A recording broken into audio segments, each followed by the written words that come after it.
டெல்லியில் பனி மூட்டம் தொடங்கியிருக்கும் நிலையில் காற்று மாசும் அதிகரித்திருப்பதால் பொதுமக்கள் கவலை தெரிவித்துள்ளனர். டெல்லி உள்ளிட்ட வட மாநிலங்களில் அக்டோபர் மாதத்திலேயே பனிக்காலம் தொடங்கிவிடும். அப்போதே குளிரும் மக்களை வாட்டத் தொடங்கும். ஆனால் இந்த ஆண்டு குளிரின் தாக்கம் காலை மற்றும் இரவில் மட்டும் சற்று உணரப்பட்டு வந்த நிலையில் நேற்று காலை டெல்லி முழுவதும் அடர்ந்த பனி மூட்டம் நிலவியது.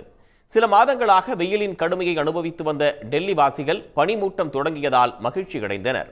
அதே சமயம் காற்று மாசும் அதிகரித்திருப்பதாக அவர்கள் கவலை தெரிவிக்கின்றனர்.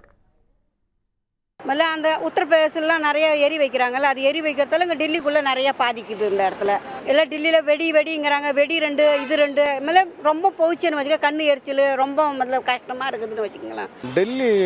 டெல்லியில் அக்டோபர்லேயே குளிரில் ஆரம்பிச்சிடும். ஆனால் இந்த தாட்டி நவம்பர் 13 தான் குளிர் நல்லா வந்திருக்கு. அதேமாரி டெல்லி பொல்யூஷன் வேறு ஜாஸ்தியாக இருக்குது. நல்லா குளிர் நல்லா இருக்குது. ஆனால் பொல்யூஷனில்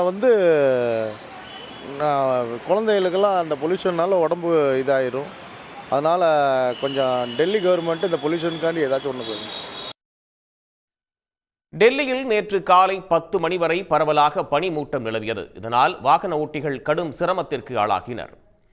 இதற்கிடையே ஆனந்த் விகார், ஆயா நகர் ஆகிய இடங்களில் கடுமையான பிரிவில் காற்றின் தரம் பதிவாகி இருப்பதாக ஒன்றிய மாசு கட்டுப்பாட்டு வாரியம் தெரிவித்துள்ளது. உடனுக்குடன் செய்திகளை தெரிந்து கொள்ள சன் நியூஸ் பெல் ஐகானை கிளிக் பண்ணுங்க.